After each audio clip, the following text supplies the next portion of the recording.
Hi ladies, this week we're going to do the features of the face and we're going to start off with the eye.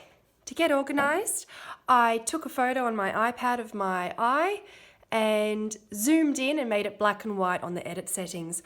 I find that taking photos in the shade in natural light is probably best, but whatever you do is fine. You can use your phone or an iPad or even your computer camera.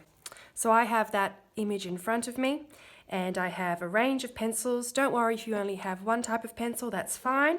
I'm going to be using an HB, a 2B and a 4B today, and I'll start with the lightest, the HB, and move towards the 4B towards the end of the drawing. Now I want to make sure that my pencils are nice and sharp. Blunt pencils will not give you the same results. And whenever I start a drawing, I start off with a stretch, and a drawing stretch is a blind contour stretch. So I'm not going to look at my paper, just like last Friday, and I'm going to get to know my image. I'm going to look at the tear duct, so I'm not looking at the paper, and I'm going to do a continuous line drawing of my eye. Now you can spend 5 minutes doing this, and I'm just getting to know my image, coming in to the iris, and oh wow, there's lots of little reflections in there around the pupil. And down. And I want you to pay attention to the eyelid today, because that's one of the tricks of drawing an eye, is recognizing that there is a little lip to the eye and that the eyelashes come out from the edge of that. And then, oh, there's a few lovely little wrinkles around my eye. And then I'm going to take note of the eye socket, where the eyeball is sitting within, and up, and have a look at my eyebrows. Okay, so just a quick blind contour drawing there, and look at that. It looks like a fabulous squiddy squizzle, and I love that. So I'm not worried about how that looks. I'm just doing a drawing stretch to get to know my subject. So I'm going to start with an HB pencil now, and I'm going to think about the structure of the eye. So I'm going to start off with just a general circle. And I'm starting off with a general circle to think about the eye socket, and the eyeball is sitting within that eye socket. And you might even want to feel your face now and trace around your eye socket with your finger and feel how your eyeball is sitting within your skull. Now every mark is just for now, so don't worry too much about every mark being perfect. And I'm going to come down now and get the general shape of the eye.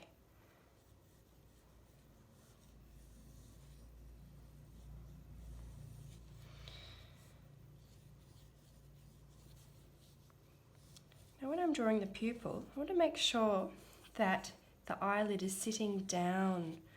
If you have your eye and the iris is sitting within, here, you're going to look really shocked. So you need to relax that eyelid so it comes down.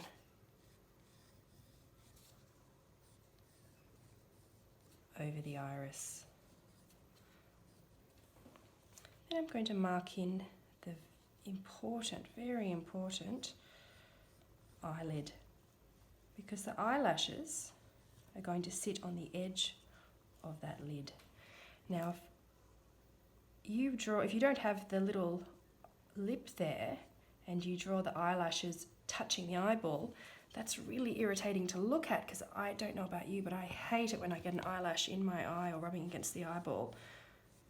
And that's one of the tricks to drawing an eye, is to make sure that the eyelashes come out from this edge.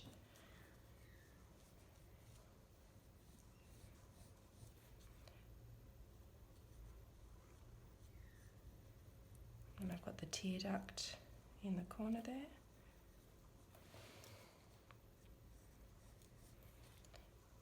And as you become happier with the general shape, there's a little bit more of an edge there, so I'm going to angle that off.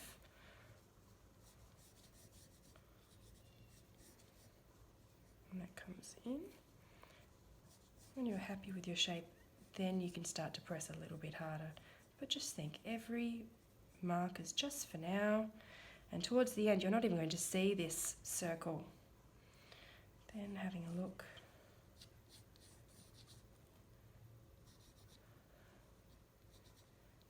at the skin behind the eye and how it's sitting in and folding back. And it comes down a bit more, so I'm just correcting as I go.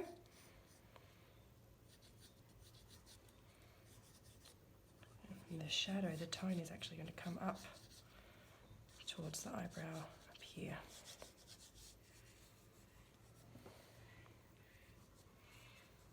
And I can actually see a little bit of the eyelid underneath the eye as well.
When you've been building up the tone for a while and you feel like you're happy with the blacks and whites and midtones, it's just about time to put in the eyelashes.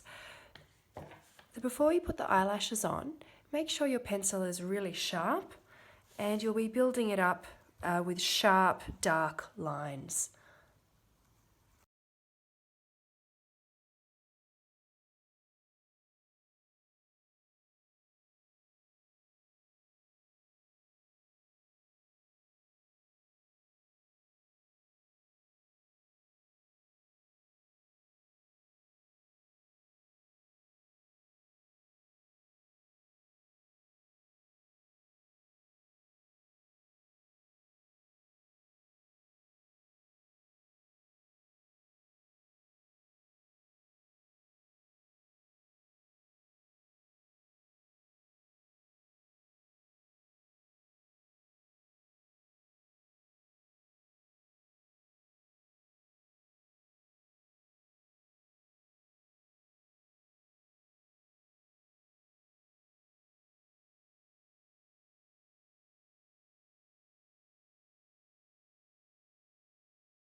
I hope you enjoyed drawing your eye today.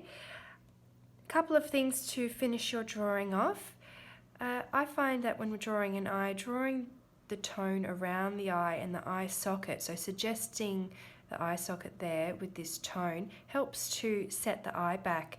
And I've softened quite a few of the lines, so we have some lost edges and found edges, and that helps to give a bit more of a realistic representation of the eye.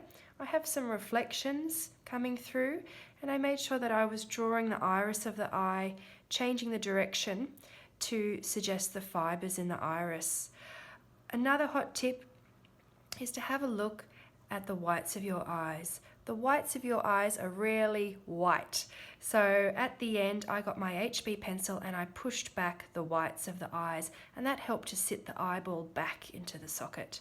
I also used a range of 4B, 6B and HB pencils for the eyelashes, and here you can see I was looking at the direction of the lashes. They're not all just pointing that way. The ones on the inside of the eye are actually pointing out. Okay, well, I hope you enjoyed this task, and I hope you enjoy drawing